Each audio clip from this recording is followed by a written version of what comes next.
There's been a station here since 1903, and the one you see today is very different to the original. And inside we're hoping to find a unique sleeping giant. Today we're at Alperton.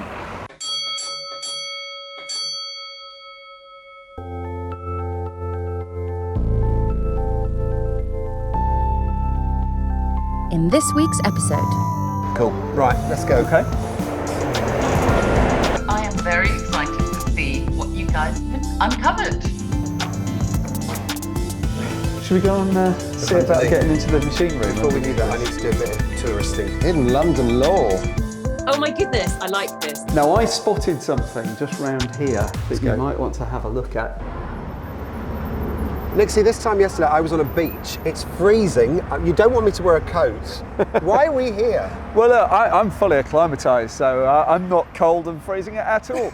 But I thought we should start off by looking at the outside bit, because isn't it just fabulous bit of architecture? It is, and you know, the funny thing about this is, whenever we talk about the designs of the London Underground, we talk about Leslie Green and his beautiful Victorian style designs, really, and then we talk about Charles Holden, an entirely different type of design. Many people would maybe not be so fussed by it, but it's starting to grow on me. This blocky, square, but also rounded architecture that I think you said it was designed sort of with a sympathy towards Bauhaus and things like that. That's right, and you'll see other examples of this kind of architecture on the Underground. So Acton Town's got a similar thing where it's got this kind of clerestory window front to it. And this was a collaboration between Charles Holden and Stanley Heaps, and Stanley Heaps was the in-house architect for London Underground. Gorgeous stuff. Well, I reckon that looks warmer than out here. It's warmer in there. Should we go in there? Yeah, nice to have a look I'll inside. grab this and let's go on in.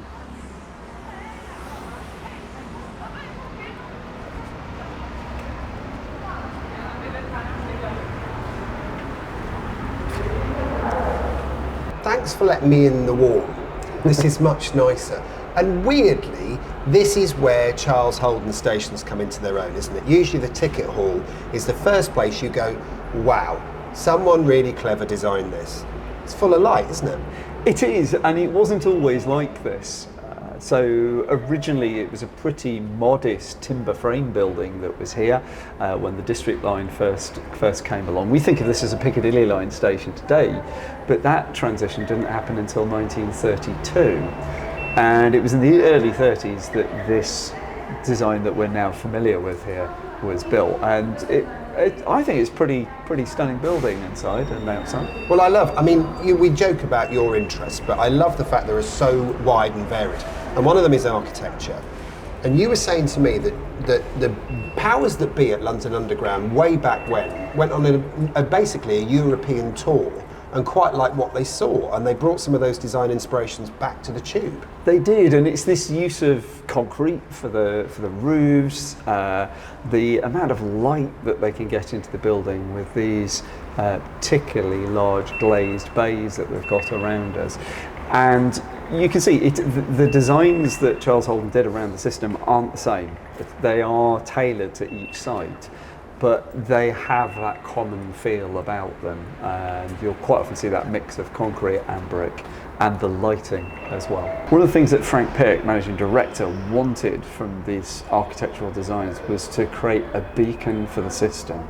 Whether it was day or night, we wanted something that was noticeable, big building, and at night that the light would radiate out from it, and with a big lit bullseye roundel as well, people would know where they were going to get the Tube. And we are seeing loads of these, and as you say, Charles Holden was responsible for so much of this, because if you think South Ealing, you've got, which is a beautiful station, by the way, absolutely stunning station. Then you've got this, and there's also that one, Chiswick Park, that's got that amazingly orange lit sort of chimney, isn't it? That's right, yeah. These are grand stations. At the time, they must have looked really posh. Absolutely, and stand out completely from the original Leslie Green designs that was quite ubiquitous on the early Tube.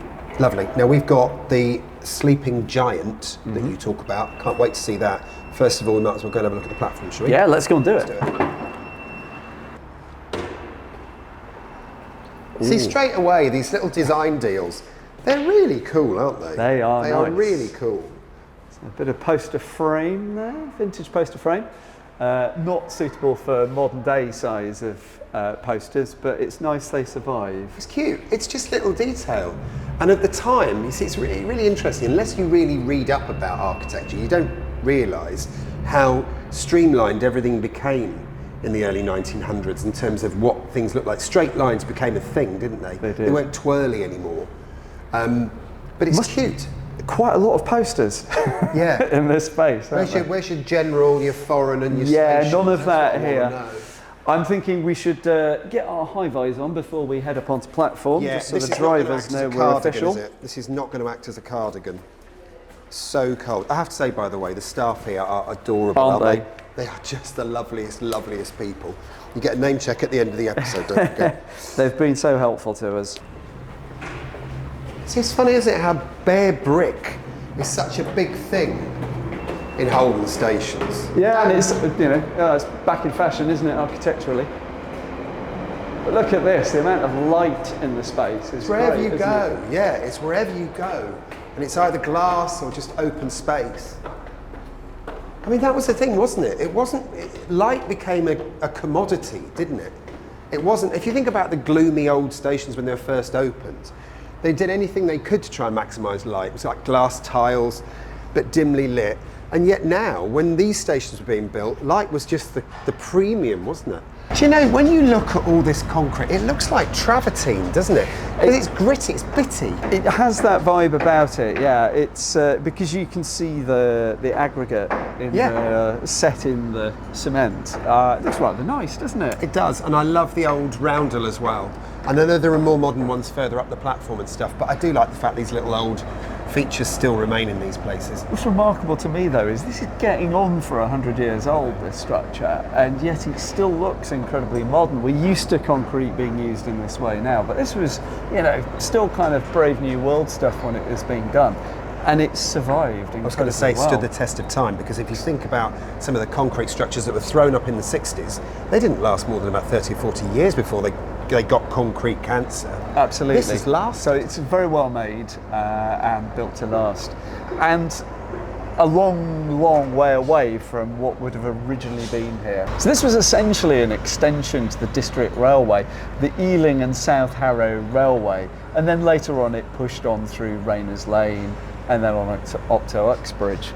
But this line was really quite unusual because it's a subsurface railway, and yet it was the first one to be electrically powered.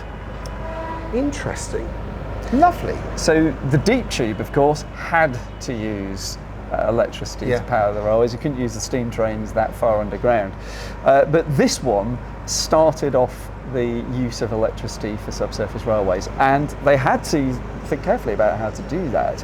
A set of generators was brought here from an experiment that had been done on the early Circle line, and that's what powered the line. And so Alperton was strategically quite important because of that, and it's why it was also the place for a substation to be built once the big power generation sites like Neasden and Lots Road were built. So it remains strategically important. See, suddenly this place is becoming even more interesting, and there's more still to come. So the platforms themselves, there's only two, but they're dead straight, aren't they? They are. Dead straight chunk of what effectively is the fringes of Metroland, isn't it? That's right. The fringes. Yeah. We are on the edge, but there's still so much work going on, building work in this area. So this is still a very popular area in London, isn't it? Very much a developing and growing area, this one, yeah. Cool. Right, let's go. Okay.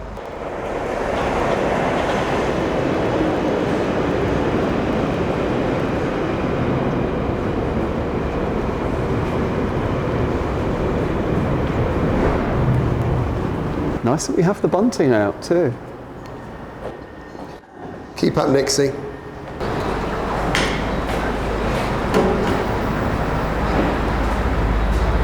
Now I do love a waiting room. Do Especially when the weather's just sort of on that spring turn. It's not quite warm enough yet. Do you know, I'm so glad we're in a waiting room because it's warmer in here. There is a heater down the back there, but it's obviously switched off, but it's off, unfortunately. Oh. Which is why this one's on. Is it on? Yeah, I've got the good one. Duck. You always get this. And I do love it when we do the speeded up walks thing because I always end up looking really, really good from the back. Yeah, you notice I'm always behind the camera for those. No, backsides don't look great on those sped up shots. Now the reason I got very excited about coming here was because you talked about the sleeping giant. Tell me more. Well, we're over here on the eastbound platform, and on this side of the station, something rather unusual was fitted. Certainly unusual for a station which is not particularly a long way up off the ground level, and also quite unusual for a subsurface railway. An escalator. Not odd. Why is it a sleeping giant? I have a funny feeling I know. Okay, so in 1955 they fitted this escalator, which was a bit of a one-off. It had come from being used in the Festival of Britain in 1951, and it was fitted here. And it ran until 1988. And then they stopped using it? And then they stopped using it. You might think they'd take it out? No, indeed. You would expect that they'd take it out, but it takes quite a bit of work to take them out, so it's hidden away behind a door here. So a 1950s escalator. In fact, actually, I've got a funny feeling I know what it's going to look like. Well, you've got the key, so let's go and get stuck in. And I love the fact it says master key. This is the responsibility gets very, very exciting for me. Oh my goodness. It is. So, what do you reckon? 1950. Look at that. Right. So there's some real time capsule stuff going on here, isn't there? So this was an unusual escalator made by J&E Hall. I don't believe there was another one made by them on the underground. And to modernise, those below a certain age will be like, well, hang on a minute, these treads are very strange. But actually, escalators on the underground did used to have wooden treads like this. Can I walk on it? Yes, it's been locked in position, so it's safe to walk Now, on. when you said this was a historical artefact, I purposely wore trainers to juxtapose the difference between old and new. And when you think, looking down that escalator, come over here, Nixie, this is an amazing view.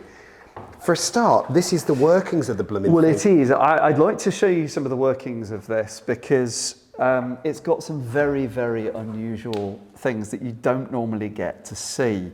Because normally the escalator's got its clothes on, it's got these panels and you can't see into it. But because it's had the panel taken off, you can see this. Now I'm going to have to go back a bit further to get this in shot. But this pulley appears to be the tensioning pulley for the handrail. Wow. You see, it's got the handrail going around it, and then back again. So that is what keeps it tense and moving. Yeah. So you see, it's on a slider. That is fascinating. The way that's mounted. It goes like that, does it? That's it. So that's so cool. So down there is the escalator machine room. Yeah. And just in the foreground here. So you can see the bearings just down here that allow these treads to run on the tracks, and we'll see a little later what's actually moving that, what's actually powering that. Now, before you moved, Nixie, this fascinates me because you said this was taken out of service in 1988. Yeah. Right? The King's Cross fire was 1987. That's right. And so much of the recommendations after that were about taking wood off escalators. And because it came out of service in 88, I'm figuring that wasn't changed, and these skirting boards are still wooden. So this is this is a museum piece. Indeed it is, yeah. So wooden escalators were withdrawn from service on the deep tube stations. But of course this is a subsurface railway here, so it comes under a different set of rules. So actually the section 12, as it's known, the bit of the rule book that tells you what you can do on deep tube railways after the King's Cross fire wouldn't actually apply in the same way here. But it's so odd, isn't it, to see this, this wooden arrangement still. I don't know about you, it looks like it actually is in such good condition that it looks like it could run. I'm sure it couldn't, but it does does look almost. Do you know like the funny thing about this is, we always glorify dirt, don't we? But this particular location, I want to get a Hoover out and clean it up, because it is so odd to see a wooden escalator. If you go abroad, especially to places like Moscow, the metro system over there, you do still see wooden escalators, and they are huge, but not in London.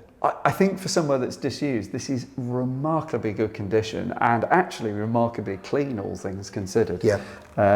If I just look at this, so we've still got a metal comb at the end, Yeah. but you've got wooden treads going into it. I'm fascinated And by this. if we just come up here, can you see in there? We've got the escalator machine Oh my room. good, are we allowed in there? Well, not through there, no. I was going to say, no, There's a different way we'll get in. The area manager will take us in. This is later. absolutely brilliant. I'm so fascinated by this. There's machinery in it. It's like boys and machines. It's so cool. But look, this is what it would have been like to travel down a wooden escalator. And my goodness, as we can see, there was a lot of wood. Yeah, absolutely. There was a lot of wood. Yeah, and it's good quality stuff as well, because it's got to, not wear out. And look, we have one surviving advertising poster. 01-241-5809. Oh yeah, that dates it, doesn't it? That's brilliant. So Operation there we go. Rally. The other thing which I really rather love about this is the lighting wells, these sort of almost like Oculus windows, but in the roof. And that was Charles Holden's design as well, was it? Yeah, it's been adapted. You do see those kind of things at other Charles Holden stations. So the one that immediately comes to mind is Highgate on the high level there, which had a similar thing in the canopy. So should we go and see about getting into the machine room? Before we do that, this? I need to do a bit of touristing, because this is just too cool. When would you ever get a chance to see an escalator literally half apart? It's like one of those amazing concept diagrams, isn't it, where you see a bit missing there and a bit missing there. That's it. It's such a rare thing to do. You've got to take those moments where you can. Love it. Okay, right, let's head up. Give me a minute. So we've been joined by Joseph, who's going to give us special access to the escalator machine room. Thank you very much. Nice one, Joseph. Thank you all. Right, oh my hard goodness, hat look on, at this. Alex. Here we go. Hang on. Ooh, There we go. someone's got a big head before me. It's all those brains. Thank you. Thanks, buddy. Great. This is incredible. And as you all look lights on. down, That's great. Thank you very much. Thanks, Joseph. So, Right then, shall I give you your bearings? Ha ha. Ha ha. Pun intended, because right here we have those massive escalator bearings. We are now, if I just turn this around. is that ball bearings? Can I just say, by the way, are they ball bearings in there? Yes, those are indeed Ball that's bearings. that's a ball race holding individual ball bearings. There you go. Stick that on a And t-shirt. you can see that underneath there you've got these step treads, which are actually upside down because they're returning to the bottom of the escalator, and then above it you've got the upper set that you're actually standing on. So to just navigate- see the step through there. take the cobwebs But away. if I just, don't destroy the spider's habitat. We just take a look up there. Yeah. You can see that set of stairs is for us to go up into the top of the machine room, and all of that red structure is the escalator frame, and then you've got the treads running inside it. All this steel work that's riveted into place. I've never been this close to moving parts because they're normally on. Absolutely. So the fact we can get so close is fascinating. Well, the only reason that we can be here, to be clear, is because this cannot move. It has been locked in place, and you certainly couldn't operate it with the sides off like that and have us in here. So it's a unique opportunity to see inside an escalator. Look at that amazing bike chain. Let's just head down we to need the to go bottom a down little there, bit. don't we? Look at it. I mean, it's huge. Imagine the bike that would come off. It's just incredible. And that is the thing that drives the steps, isn't it? So what's happening is down here we've got gears which are driving the steps. That massive gear that you can see there, Look at the teeth on is that. it's huge, isn't it? That's the one that's driving the steps. Those little ones are the ones that drive the handrails. Okay, so that's the big one, and then up there you've got the little ones which are driving the handrail through a set of gears which puts it at the right speed so that the handrail matches the tread speed. I'm absolutely fascinated by this, the amount of infrastructure there is in an escalator. I know this sounds a bit crazy, but look at all this trunking for cables. This is all put in as permanent fixture, isn't it, for these escalators? Absolutely. It goes to junction boxes, it goes everywhere. This is incredible. And of course, all the grill work that would have protected the workforce. How things have changed. It's utterly fascinating. That toothy cog, I suppose you'd call it. Is it a cog? It's a gear. A gear is just incredibly big. I believe that if we go to the top though, we're going to be rewarded by seeing some even more astonishing bits of machinery. Great bit of cog. So that's pretty impressive, but let's go and have a look at the top.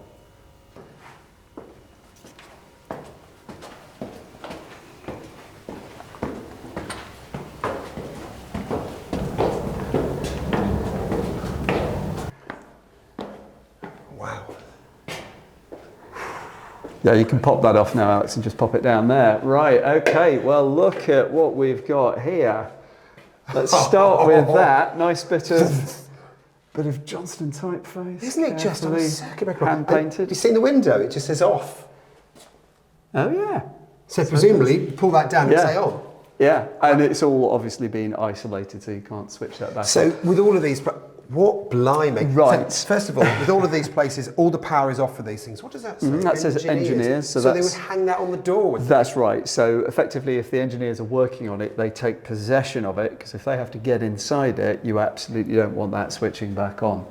So let's have a look. We've got a motor here, big one, which is driving via a gearbox just here.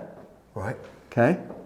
And then I've not seen these here on an escalator before. Look at this. This is, I'm going to have to switch the lights off to show you. This is a very unusual type of gear. In fact, hang on a sec.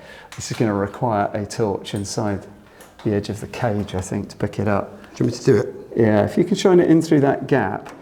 See those? Those are called herringbone gears. How do you know this stuff? Yeah, no, former science teacher. So they're herringbone gears? Yeah, so they're related to a helical gear, but they are used on really powerful machinery when you need a very, very even force to be applied. So the teeth mesh in such a way that there's always several sets of teeth powering at any one time, in contact and powering. And that very complicated shape that you can see, can you imagine trying to cut that? Yeah. So that very complicated shape also means that you don't get any thrust from side to side on the bearing. So for big machinery, they're really, really important. It's dripping in oil or grease. Yeah. You know, presumably this is how they carried on working without seizing up when they were warm. That's right. So they have to be kept very well greased in order to work. But then if we come over here, if you could put that torch right hard against the there you go, against the mesh, you can see it's got a very big chain on that sprocket. Massive cog. It's I believe you call that a sprocket if it's driving ruins all a my train. fun. And then the wooden treads just up there, and you can see that these treads are turning round, ready to go back down. And that's what we saw downstairs, wasn't it? Literally, these will then go flat along the base of the escalator workings. There you go, there they are. Yep. And that's how you see how an escalator works. It runs flat on the bottom and then creates a staircase when it's coming up That's the other exactly side. right. And then below it, you've got this tray down here to catch any bits that get dropped in the mechanism and fall through off the treads. So this is where old tickets and fag butts would have ended That's up. exactly just sweep it. them out, right? Cigarette butts in the days when smoking was surprisingly allowed on the underground, and coins, things like that, keys, all manner of things made it down there. Utterly, utterly fascinating. The workings of this thing are... Do you remember those kids' TV shows years ago? You used to watch them with like Fred Dinage and Gaz Top, and they would be like, this is how something works. Yeah, I just absolutely. love how complicated an escalator is, and it's funny because we just haven't had a chance to see this stuff up close, have we? So the way this works is you've got, let's do that, how it Yeah. works. So you've got a motor here, which in turn drives this gearbox off Yep. to the side. And then that drives this little gear wheel down here. That one? That herringbone gear, which in turn drives that herringbone gear all the way up to that herringbone gear. That drive shaft goes across, drives that sprocket just there. And that pulls the chain round. Then that chain, connects to each step. Takes the steps down and then back up and around, and the bit on the top is what you stand on. I just, honestly, utterly fascinating. And I always wondered what happened to the old bits of rubbish. There's actually a tray for it. Yeah. I never knew. I never knew. Now, I spotted something just round here that you might want to have a look at. Just mind your head as you come under. Because there's a couple of spare step frames. So you've got the steps, but these are the cones. These are the things that like scoop all the muck at the top and bottom. Pick one up. They're really heavy. And those are the bits that stop things from getting dragged down into the end of the escalator. I mean, you can imagine they're massive teeth. Pretty vicious. And then if we just come up here, it's okay. I think let me light it from that side. I'll just get the panel light. There you go. That's a nice warm light. So here we go. This is the bearing. That is incredible. So you've got a pair of those that the tread is sitting on. And I mean, look at this. This is a spare step. Isn't it? You could swap them out if the wood broke or whatever. They're in great nick for what effectively was 45 odd years use here, plus the heavy work at the Great Exhibition. They're in great nick. Such a rare thing to be able to see these. Speaking of rare things, we appear to have a poster frame that survived over there. Hey! Let's have a look, see what's on it. 5 shillings, whatever it is. Something was 5 shillings. Oh, I can see a roundel. Here we go, let me see Got if a bullseye. I can help you with that.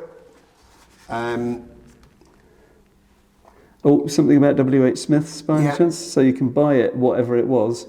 Was it a ticket maybe? Maybe Boots and W.H. Smith. Incredible. And of course from here you get to see the workings of the escalator even more. Yeah. Because you're a bit further away. So there's your big wheel. There's that massive drive wheel. I mean, look at it. That one is going off to take a feed to drive the handrail. Oh my goodness. And then looking right down there, you see how complicated an escalator is. So this is the business end of an escalator. You only get to see the relatively calm bit on the surface, but it's almost like an iceberg with the amount of things that are below the water level that you don't get to see. Huge, isn't it? It's massive. And as I say, I think it's such a privilege to be able to get so close to machinery that is A, so old, but B, so easy to understand how it works. I know it's complicated, but it all makes sense. I suppose that's the joy of mechanics, is you can kind of read it like a book. So I think for a station out here in the suburbs, Alperton's quite a remarkable place, isn't it? Yeah, it's really cool. Oh, hello. Right, we're back in our lounges because this is another bit of the episode that you always love, apparently, the stuff where we're in our studios, our lounges. And we've done the Alperton Joys, but the girls are here now. So, Cindy, first of all, how are you, darling? I'm good, thanks. I'm excited. I've never been to Alperton before, so I am very excited to see what you guys have uncovered. Well, it's all good. And then, Laura, the joys and delights of Alperton have been unfolded for you, but we have loads of posters for you. So yeah, I can't lie. To be fair, I was like, Alperton, is it going to float my boat? But now you've said posters, it's ignited the curiosity a lot more. Good. It's been a while since I've been in the lounge, so I just checked there's nothing in my shot. So then, Nixie, show us some pics. Gladly, sir. Yeah, so let's start off with this first one. It's a poster that we have seen before. It's by Charles Holden from 1912. And the reason I thought this one was quite useful just to bring back again is it shows the right side of London that we're interested in. So if I just do a little zoomy woomy. Zoomy woomy. And scroll it over. Look at that. Dead centre. We see Alperton for Perivale. Wowzers. Isn't it lovely, though? All those trees. Laura, what do you make of that? What do I like about this? Do you know what's really nice is today the sun is shining.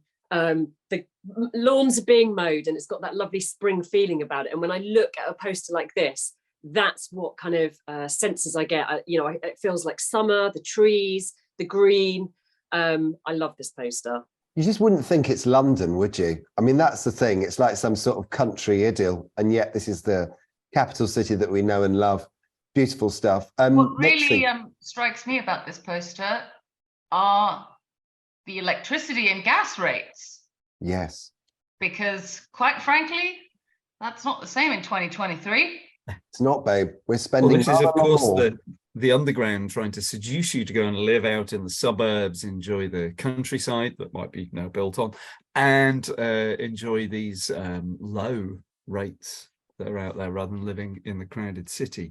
But should we have a look at what the station looked like back then? Yeah, It let's. isn't like we've just seen on the film.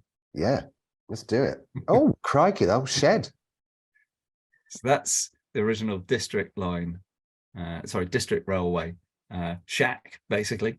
You were saying Look about at the that lawnmowers, mad Laura. little lonely tree on the right-hand Yeah, side. and Laura's lawnmower being pulled out of the shed door. Not like the poster at all. It sort of looks like the food hall of the summer camp I went to when I was a kid. Wow. I love the fact there's a brown cloud as well. Is that sort of gas or? I think that's an artifact on the photographic. Right. Okay. Just checking. Yeah. And there's a little one you just saw of the platform. That's, I mean, very basic, really, wasn't it? Pretty, but basic. Pretty basic. Very early bullseye there as well, isn't there? With the station name Alperton on it. Yeah. Look at the light above it, though. Gorgeous. Lovely bit of ironwork there. And is that the gents? Oh, it's a toilet on the platform. It's not Yeah. anymore, is it? That's it. You're only allowed to go to the toilet on the Exit route. westbound platform for a gentleman, and presumably the eastbound. Only if you go to Uxbridge can you have a wee. I love that. So, what we got next, Nixie? Well, one just thing to point out. You see, there's a letterbox on the platform. Yes. Staff letterbox. And I They used to believe have a lot of those, though, didn't they, Nixie? There was even at like Embankment, when the station was re-enameled with all those panels. I'm sure there was a staff letterbox. Yeah, there are still a few around. Pot Royal's got one, nice bronze one. There's one in Bond Street on the Central Line platforms that you can still see. And is it for? I mean, was it for sort of internal mail? It wasn't for like delivering Christmas cards, was it? Staff letters. Yeah. Right. Okay. So what, they you're were often sacked? towards the ends of Get the sent like that? Also, our favourite, we haven't seen one of these for a while, and a picture is the chocolate machine. Oh, lovely. Oh yeah, Lovely Peter's chocolate. Yeah, you're only allowed chocolate if you call Peter, apparently. You can only wee or eat chocolate on the Uxbridge branch. Oh, crikey. Look at that. It appears to be somebody walking their dog just outside this one, caught in the moment. Look at her shoes, though. Oh yeah, those Oh, are nice. cute. That's really Sorry. cool. No, I love I that. like Thank you very much for that, Laura. Bless you. And as ever, my favourite is the placing of the chocolate bar machine right next to the weighing scales. That's Yeah. Oh, Yeah, gosh, just a- it's Oh, actually, it's not competition. scales, is it? What is that? Oh, that's a very good question. What is it? We get nearer. What is that? Crikey. Is that a A heater? cigarette dispensing machine or something. Fag dispenser, is it? Yeah. That's strange. And a telephone, obviously. Is that a And telephone? Yeah, telephone kiosk, yeah. the Crikey. competition to Peter's chocolate. Yeah. Yeah. Nestle's, or Nestles, as it used to be called before anyone understood what the accents meant. Good, lovely. Well, lovely, I lovely, promised, lovely. promised you posters, so here's a big one. Can you guess the artist? Oh. Hidden London Law. Oh my goodness, I like this. This is Edward McKnight Calfer. Yep, that's right. It's from 1952, this one. Really nicely stylized image, that, isn't it? I love the colours as well. That blue. I do. Yeah, I was it's thinking gorgeous. that too. Really Funnily funny. enough, when Siddy and I were looking through images for this yesterday, we found it also came in red, didn't it? It's the same poster, but they did one in red, one in blue. Nice. It's beautiful. Something And the for big everyone. U and the big D on the underground. It's very, very pretty, isn't it? Love that. You And could put the two next to each other and it'd be very similar to the colours of the Lizzie Line cushion. Yes. Yes. Well spotted there, darling. Matchy And Another matchy. one. Give us we another have one. another poster. Oh, It's look. by an artist called Briggs, and yeah, it's a slightly busier design, but I rather like this. It looks like a temperature thermometer. Doesn't it? Or a totalizer. Yeah, You know when the church roof needs doing? Yeah, but with with like beads on it. Yeah, absolutely. It's a very ornate. It's a very ornate border around the edge of it. The as well. border is lovely. I love the Glorious, isn't it? diamonds. I really like that. It's very, very nice. Again, from 1932, so same year as the previous one, but different feel to it. Still, a border kind of almost makes me think a little bit more late 20s. But anyway, it's rather nice. Do you find as well when poster lettering goes down like that, like from 4th year, do you find it difficult to read? Because I do. I was just about to say the same thing. That actually, it makes you unless that's why it does it, because it really makes you concentrate and read it. Yeah, I find it jumbles the. I mean, it's probably shows some vague dyslexia for me, but I find it sort of jumbles the words up. Yeah. Well, what they've done as well is, if you look, the F to the M increases in size, and then the J to the Y kind of decreases a little bit. So it's also kind of messing with the size of the lettering as well. F to the M to the J to the Y. I was going to say, you're going very street there, Laura. That's nice. I like it. It was a great name. Very good. That sounded good, didn't it? It wouldn't pass modern accessibility standards for that reason. Yeah, it does. It is quite tricky. Yeah. No, it's like an eye test. Next. Yeah, let's hop forward to the station that we saw very early on in its life. Oh, look at the bus. Yeah, an NS type bus outside it. Wow, look at that. I mean, it is a lovely station building, I have to say. It was. I'm coming round to the Holden style. Didn't you say, Chris, it survives? Yeah, didn't you say, Chris, that this was Holden and Stanley Heaps in conjunction? That's right, yeah. And I made the silly joke that Heaps got a little, not a lot. Didn't get heaps. Ha! Good work. I think you and Laura are on the same vibe today, aren't you? I think we're all a bit silly today. What I love about this, though, is that from that visit that we made, most of it's still there. The side buildings, the main building, the canopies. It's really, I don't think the lights survived, but apart from that, it really is as it was. Oh gosh, and look at that old car as well. The old car. Looks like a taxi. Yeah, and you'd spend a fortune on that patio look. If you had it done like that little pavement like that, it'd cost you a fortune. Yeah, there's a lot of iron. There's a conversation stopper. So let's jump inside it. I was talking about what these stations were designed to do at night when they were kind of brilliantly uplit from the inside to act as a beacon for the system. Well, there you go. That's it, with a posimeter in the middle and brightly uplit.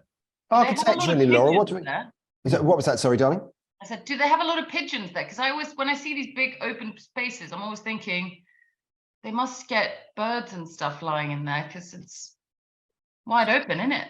There were no birds when I was there, though, Nixie, was there? No, I know what you mean, Sidney. It is quite surprising. Now you point that out, that it isn't being used as a giant pigeon loft by the local bird population. But no, it didn't seem to be. It's a bit power station-y, isn't he, Laura? Thinking about Bankside. Yeah, it's quite sparse, isn't it? But I actually quite like the height of the ceiling, and because it just gives you that sense of space. I feel like it would be a nice space to walk through in terms of kind of that, like you wouldn't feel claustrophobic, but there's not much aesthetically that pleasing to the eye. But does there need to be? I don't know, because you're kind of just passing through at this stage. But it's quite raw, isn't it? It does have that kind of Battersea power station-y feel, kind of the brickwork thing. I like it. Lit like that. It's a very moody photograph. Let's have another one. Yeah, indeed. Well, we're going to move on to the main event, the thing that we went there to see when it was actually still in operation. Oh, cool. Look at that. The escalator. And that, when you think about the video that you've just seen, we saw those bronze poster holders or whatever, and the emergency stop thing, which is like a big flap, as we were showing on the video. It's remarkable. I mean, to think, Lorne Stids, I know you weren't there with us when we filmed it, but it really is a very, very old, very, very wooden escalator. Large chunks of it were wooden. Yeah, that's just because we're so used to modern standards today, it seems so outlandish to us that they would have parts of an escalator that are wooden, because it's obviously electrics. It just seems completely counterintuitive, but that's I guess, I wonder always, did they have to lubricate it a lot? Because, I mean, wood, and then you're moving it constantly. I don't know. They must have had to grease Get a it bit up. squeaky. Yeah, they wouldn't lubricate the wood because that wasn't really on any bearing surface made of wood. It was the treads and usually side panels that were made like that. But yeah, certainly the internal workings needed to be well lubricated. Otherwise, they'd be squeaking and squealing and making all sorts of noises. Word of the day, isn't it today? Also, do you guys notice on the side, on the right-hand side, the poster says Simon and Laura? Yeah. Yay! I was just zooming in on that in my on my screen because it's awesome. great of its time. The thing was, when we started doing the Hangouts, we had to really tell Peter Finch and Kay Kendall that they didn't have a place on our show. So it was only going to be Laura. And even Simon got the heave-ho quite quickly. So I absolutely love this shot. It makes me go, I think maybe, I hope some viewers out there will resonate with this, but I love the symmetry. I love the different textures, the brickwork, the metal, the wood. I love the posters. I love the different lights. This picture makes me go a bit funny, and I don't think it should, but I absolutely love it. Well, it was really cool to be there, actually, to see an escalator in its kind of not sort of half dressed self, but just half assembled. You see how complicated these machines are. I found that really interesting, actually, and going underneath it was really interesting as well. And yeah, you talk about lubrication, but yeah, there is grease everywhere on these machines just to keep them running without that squeak and screech. I wonder, can you guess the decade that this photo was taken from? Well, it was put in the 50s, wasn't it? So can you zoom in on the posters a little bit so I can see the artwork? Maurice Chevalier. I had 7. Well, it looks very neat. 60s?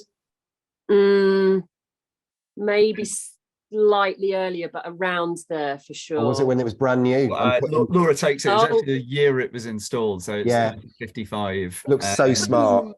Looks so smart. But it's great to see those posters and the notes, the notices in place where they were. It's just so neat and clean. It looks like somebody's measured everything with a ruler to make sure the kind of borders are exactly the same size, like on each side. Do you know what I mean? It's just so symmetrical.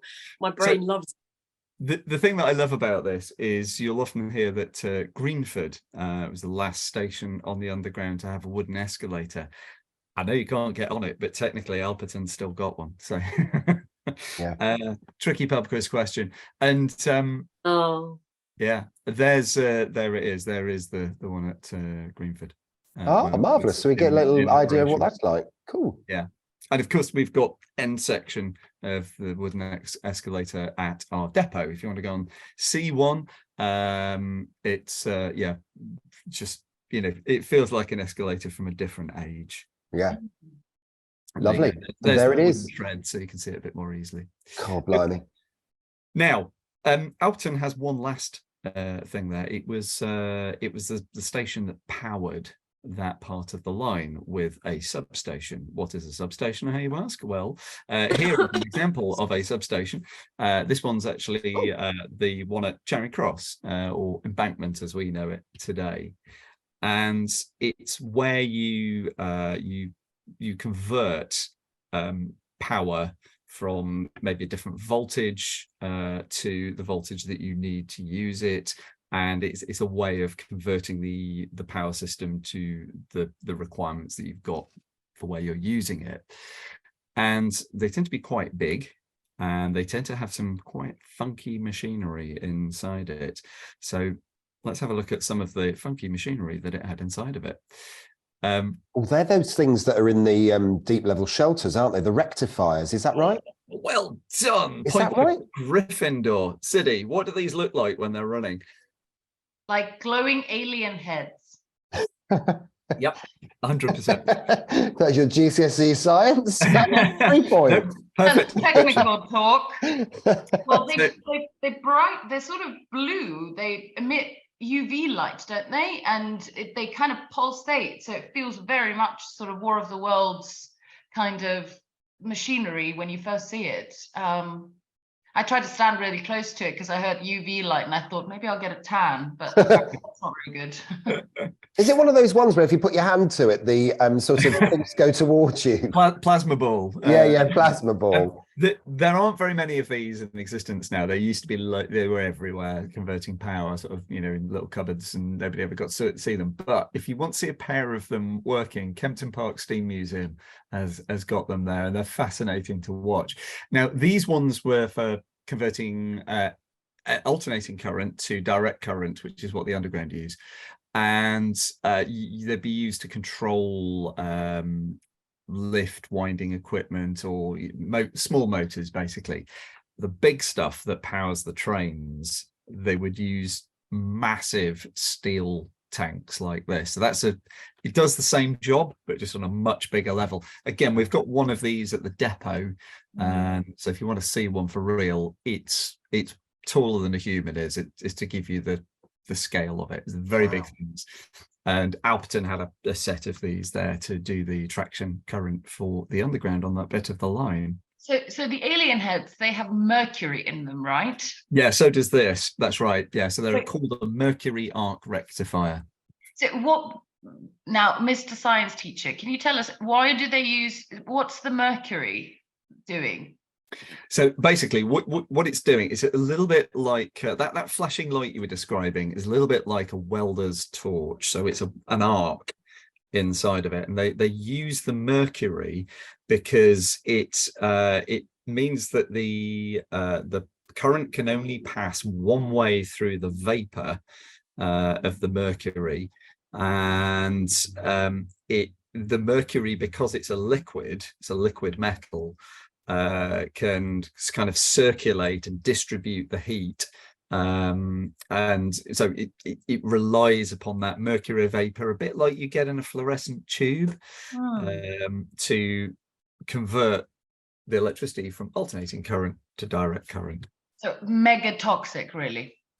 Oh yeah, I mean, you don't want to be diving around in that pool. That's a bath you want to avoid, and that's part of the reason why, as soon as modern solid state electronics came across with the big diodes, you get rid of the mercury as quickly as you can. I have to say, I'm always very impressed by your knowledge, Nick. So I don't know where the hell this lurks in your head, but my God, you do a good job for us. Well done. But Dad's an electrical engineer, and so is one of my sisters. So I have a good grounding in it. Good work. Good. So anything else, Mr. Nix, from your picks? No, that's your lot, I'm afraid. Well, that's good enough. That's good enough for me. That was Alperton. Notes, queries, and questions. First of all, Laura, you weren't there, you weren't there at Warren Street, but I had a look through the folder, and of course, we got very, very excited about the colours of the tiles. Now, originally on the Leslie Green Station, can you see that Euston Road? Blue, not black. So the clues were there. And the other thing was about the grab rails, Siddles. Do you remember at the bottom of the escalator, there are rails? It looks like a kind of the sort of thing you put in an older lady's house to get her out of the bath. Do you know what I mean? Yeah. Yes. The weird handles, as I quoted them, says Barry S., are a relatively recent addition to help when accessing the lower escalator machine room through the hatch beneath the floor. Oh. How cool is that? You can get yourself up and out of the floor space. That is cool.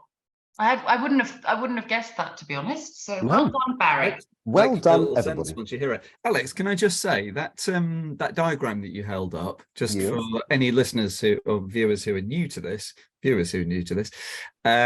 this is a pull-out diagram from a rather excellent book called Tiles of the Unexpected by Doug Rose. Out of print, I think, at the moment, quite hard to find, but if you can track down a copy, it's a real treat, isn't it? It's gorgeous. And as I say, it's a massive pull-out, and it's all the Leslie Green stations and all the designs. And I told you before about the Leslie Green stations and the fact that when the stations were designed, he dropped all of his papers. They were done so because many people couldn't read. And so the designs of the tiles allowed you to navigate around London by colour and by design, which is all very cool. And that's the Hampstead stations. And it's all very, very lovely. So it's always a good reference point. But Laura, when we were at Warren Street, the thing was those tiles looked black and they were actually a gorgeous, gorgeous blue, as I showed you on WhatsApp. Is that gorgeous inky midnight blue we were talking about? Oh, it was so blue. It was so blue, bluer than my mind. It was absolutely glorious. And Siddles and I, we'd have all bet money on it that it was black, but they were actually blue. Loads of other comments. And thanks ever so much for posting nice comments below our videos. It's always very lovely. Hammond Freak says, an absolute privilege to see what lies beneath the public facade. Beautiful old tiles were made to last and can still be seen in so many places on the underground. I mean, this is what we love, isn't it, about going into these bits of disused tube. They're all still stuck to the wall and their colours are just so vivid, Nixie. Absolutely. As we've said before, it's a living museum, and if you know where to look, you can often find that really original stuff that's worth a look. Jim from the Burbs says, another awesome video as per usual. I'm in Sydney, Australia, and we have some ghost station platforms in the tunnels under our city, which is really lovely, isn't it? Nice. What else have we got? Jorg says, another really informative, fun video. Loads of other ones. Tim says, love the show as always. Lisa AE, really enjoy these videos. It's unleashed my inner nerd. Good. Very glad. Good. Stephen says, the blue-black tiles, a bit of an enigma when considering if the blackness is not the original hue. Maybe misusing the term, but the tiles presented themselves more readily as blue when they were first installed, possibly. I think there was quite a discernible difference between the older tiles and the repops, the reproduction ones. And the reproduction ones, as ever, they're always a little bit more homogenous because they're machine glazed rather than hand glazed. And once you got to work with your J-cloth, those original ones were very much more obviously dark blue. Yeah, glorious. So loads of lovely comments. Thank you very much indeed. Keep them coming. And as always, thank you very much indeed to everybody. Siddles, thank you so much for your expertise and brilliance. Thank you. I can't say I was much of an expert in Alperton, but thank you both for going and showing us around. All right. Thank you very much indeed for coming along. And Laura Hilton-Brown, thank you very much indeed for your poster insight. Well, absolute pleasure. As always, I was thinking I was going to be underwhelmed, but I was overwhelmed again. Your whelm was whelmed. And Nixie, Exactly. Thank you very much indeed for foraging in the dirt with me. Good fun as always, and a big shout out to the Wollongong Massive over in Australia. I'm sure I've met him actually. Thank you very much indeed. As always, find us on Instagram, Alex Grunt and Chris Nix, City Holloway, Hidden London Law, and at LT Museum. And thanks for finding us on YouTube. Like, subscribe, and comment down below. Give us your questions for a future NQQ, and we'll be back very, very soon somewhere absolutely gorgeous. In the meantime, have yourself a great day and stay safe.